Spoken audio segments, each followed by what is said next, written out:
Hey guys, Superior David here, coming straight from my haircut with another Superior Deck Tech.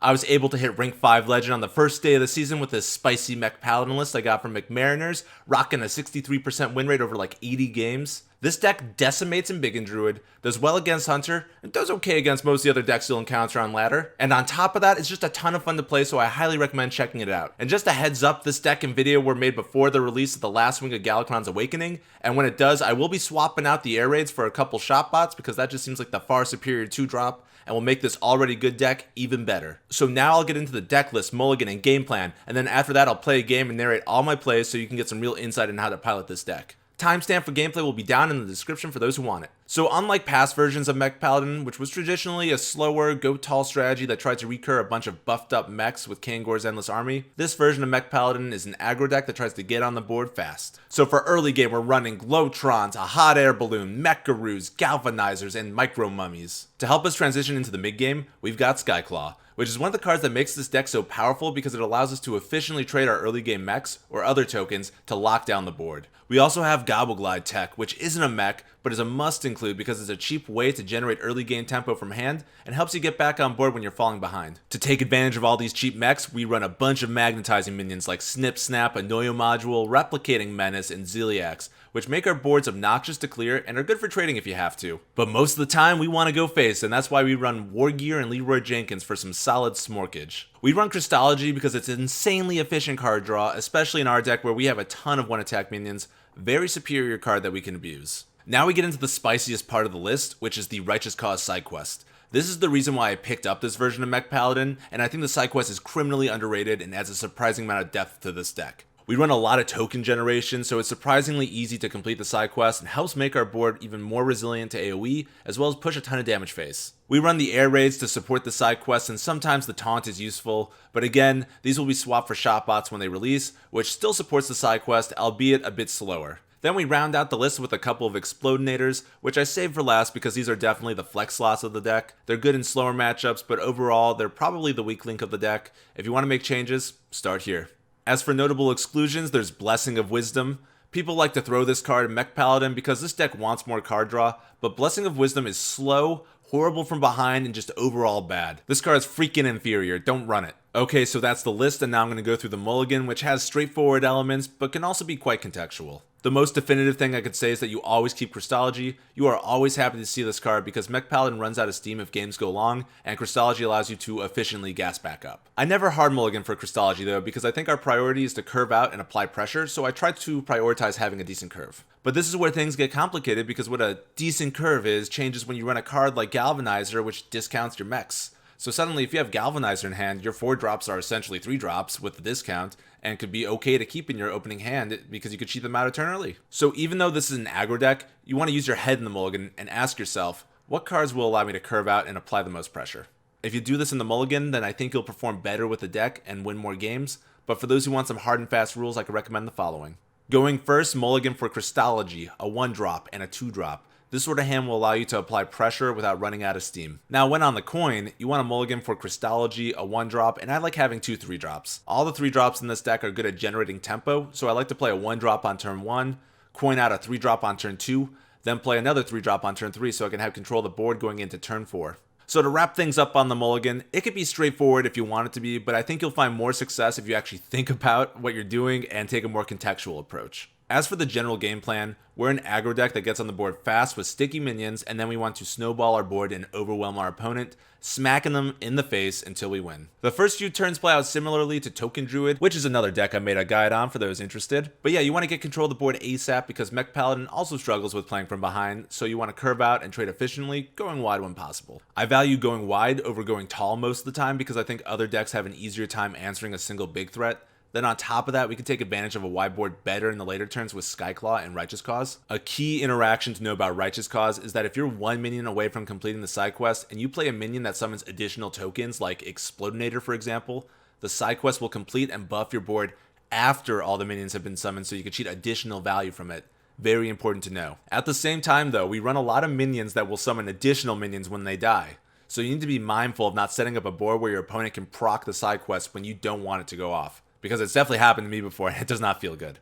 I tend to see people overtrade when playing Mech Paladin, and while we want to make efficient trades, we don't have the luxury to always trade because most decks can run us out of resources. If games go long, you typically need to ignore the board at some point and just go face to apply so much pressure that your opponent is forced to trade with you. Replicating Menace and Snip Snap are the MVPs in these situations because you can magnetize them to push face damage.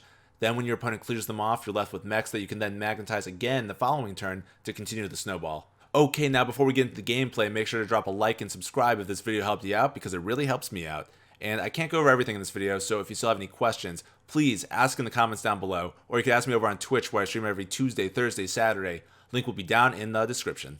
And without further ado, the superior gameplay. Okay, so Rogue is an unfavorite matchup. We'll see what we can do here.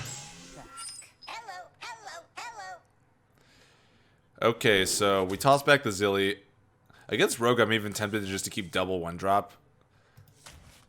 But then, like, we play a double one drop, then it's like we don't really have anything going on. Then we're just sort of like playing off the top of our deck.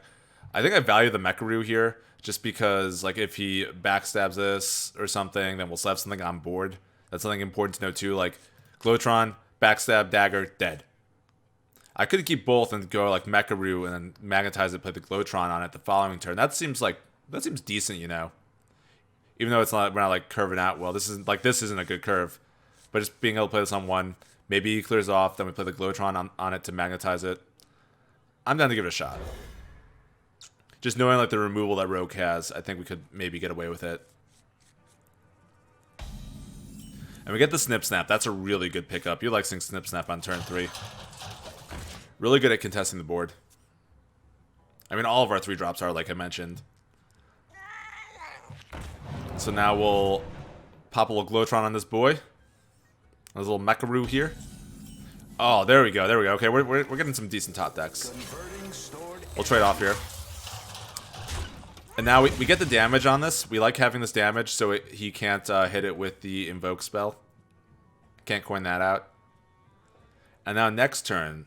It's a matter of what do we do next turn. Skyclaw sort of tempting just to go wide. Might play the Snip Snap and then play the Skyclaw turn after. I don't know, it really depends on what we top deck this turn. He's sort of slow out of the gate, so that's good for us. He's just daggering up. I don't want to magnetize this because if he saps this, then we lose our whole board.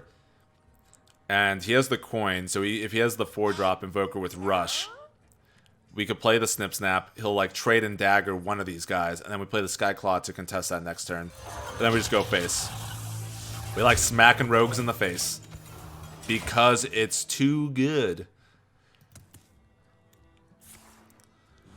See, he had the Seal Fate in hand, which is why I'm happy we got the damage on this. So it looks like he's just gonna dagger this now and save the coin. So maybe he's gonna coin out the Shield of Galakrond on turn 4. Let's see.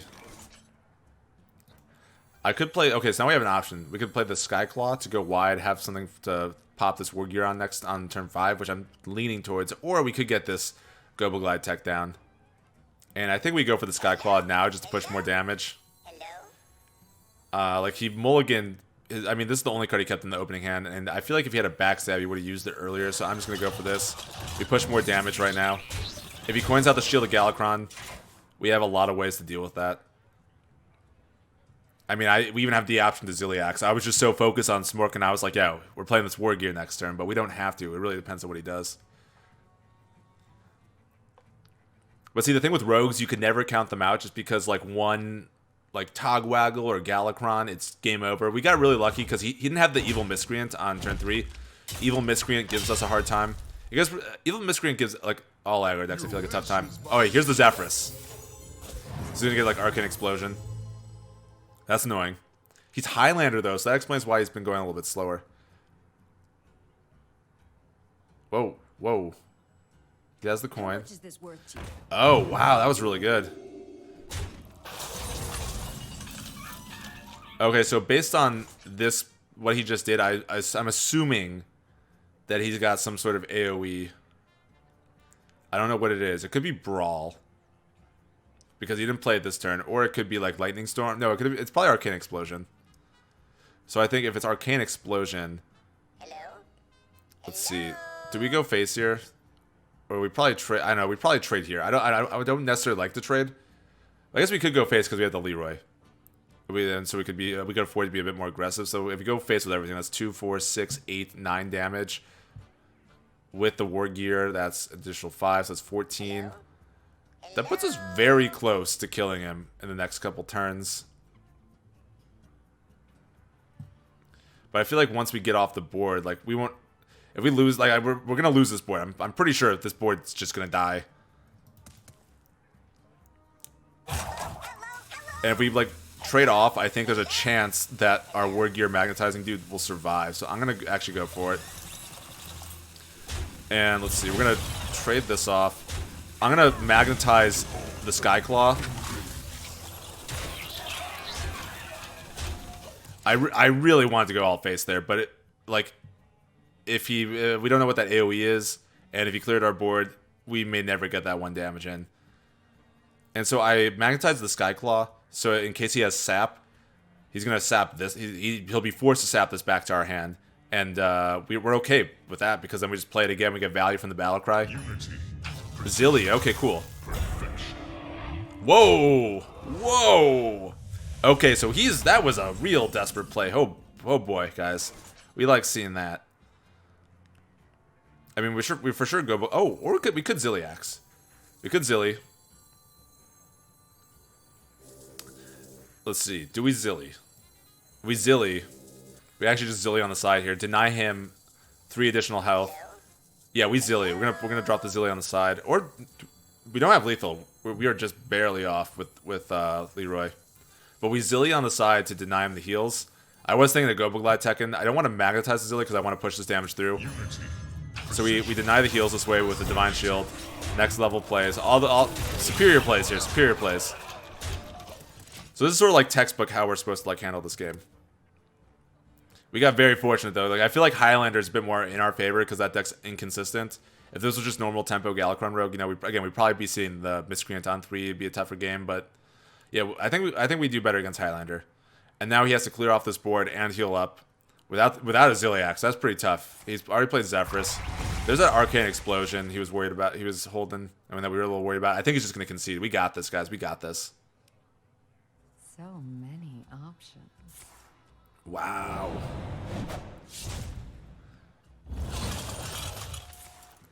So see, that was a real heads-up play on his part. Like, daggering this, like he goes down to 1. That's pretty bad. Going down to 1 health, not good. But he knows, he is very aware that if he keeps us off the board, it's very tough for us to win games. But we have the Leroy, so that's what, like, this is why we like Leroy.